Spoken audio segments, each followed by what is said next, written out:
On December 23, 2023, Leon Valley Police received a call for a missing person report, 2023 LVPD 004618.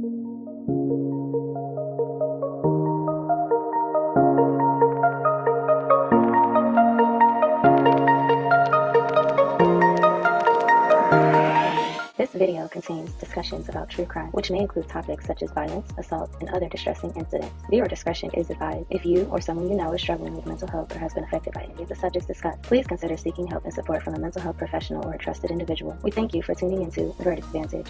Like, comment, share, and subscribe. Ring the notification bell for more content.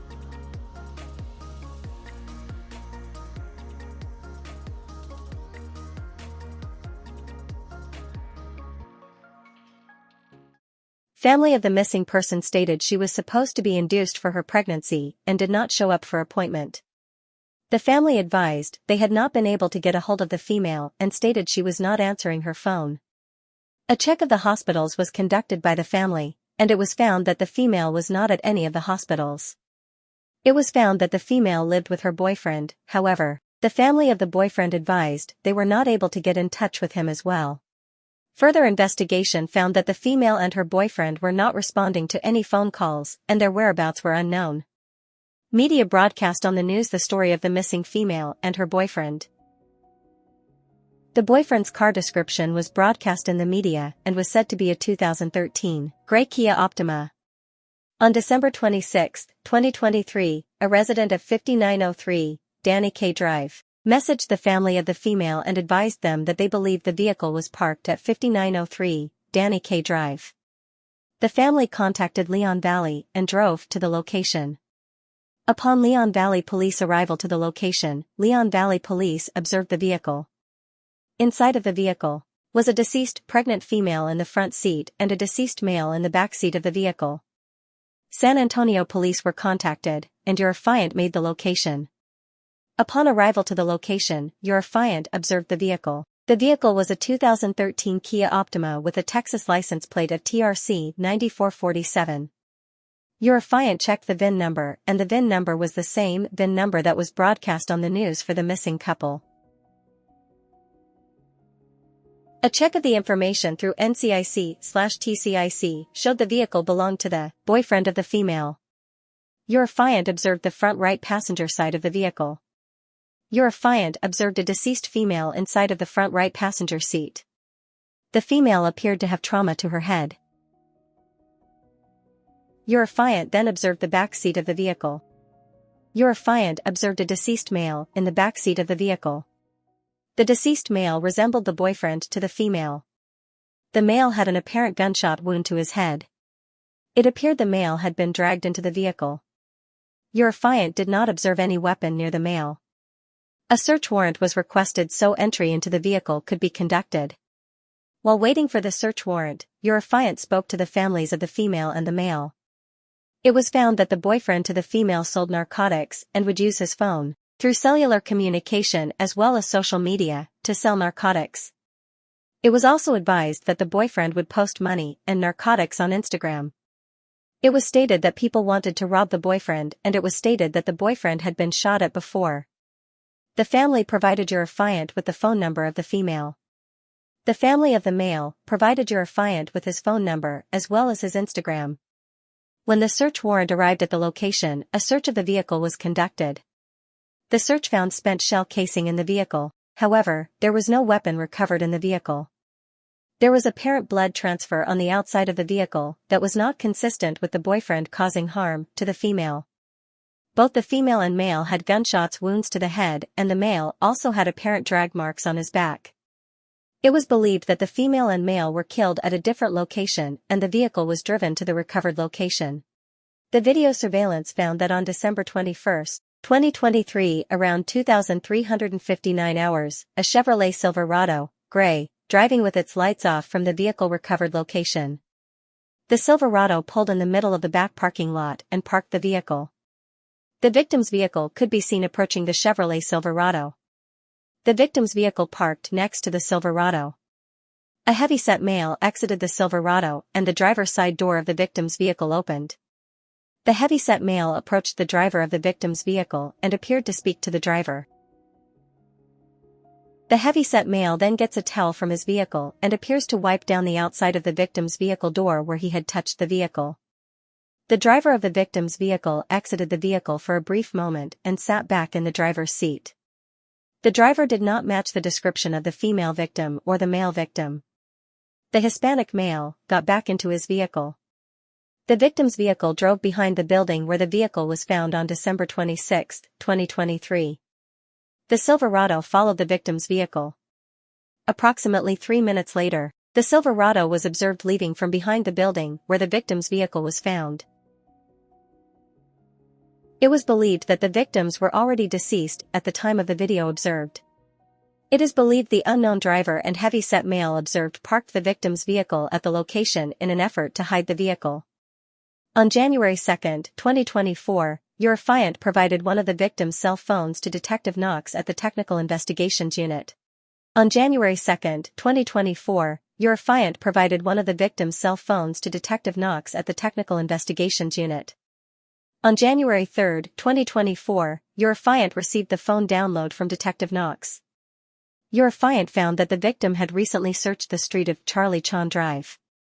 Due to your affiant's knowledge of the crime scene area, your affiant was aware that Charlie Chan Drive was a couple of blocks away from the victim vehicle recovery location.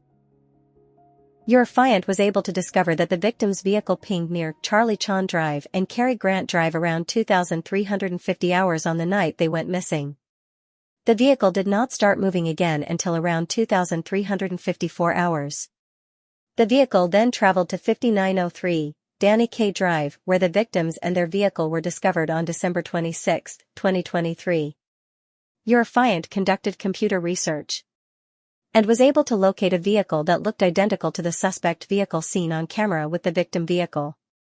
Your affiant did research on the owner of the vehicle and found the owner of the vehicle matched the description of the male that exited the vehicle on camera.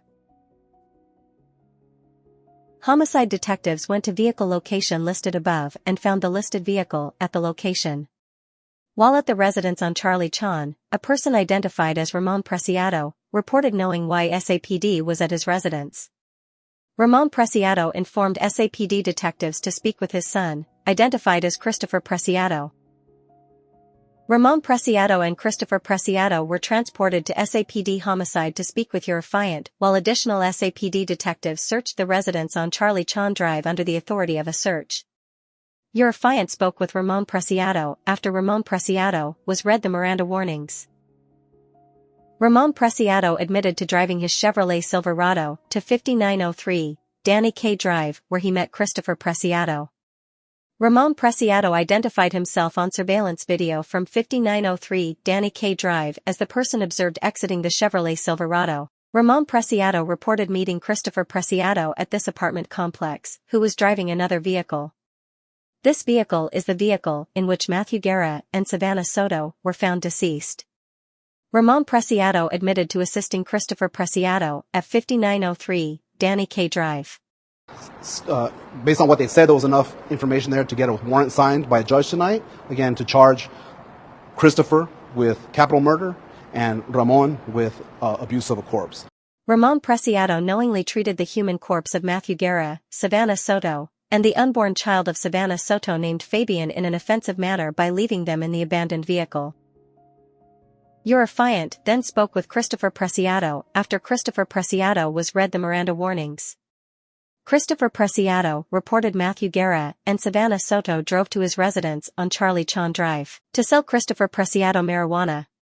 Christopher Preciado went on to provide a version of events that were inconsistent with evidence collected at the scene and from the victim's recovered vehicle.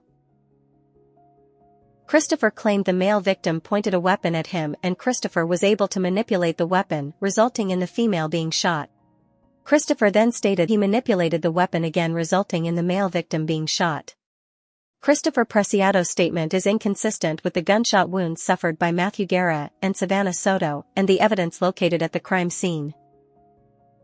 Christopher Preciado intentionally discharged a firearm at Savanah Soto and Matthew Guerra with the intention of causing the death. The actions of Christopher Preciado resulted in the death of Matthew Guerra, Savanah Soto, and Savanah Soto's unborn child named Fabian.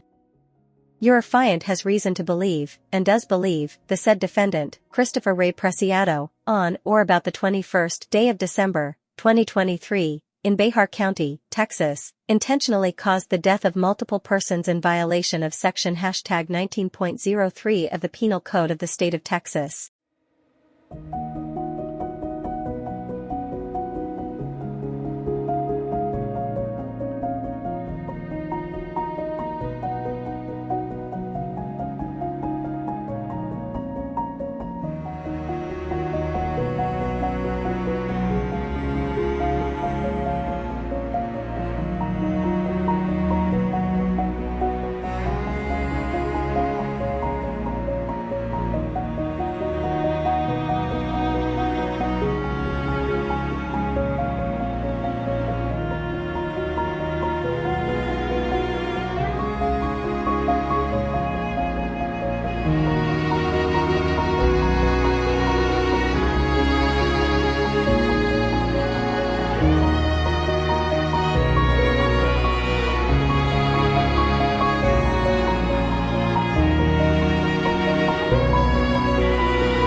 Verdict Vantage thanks you for tuning in.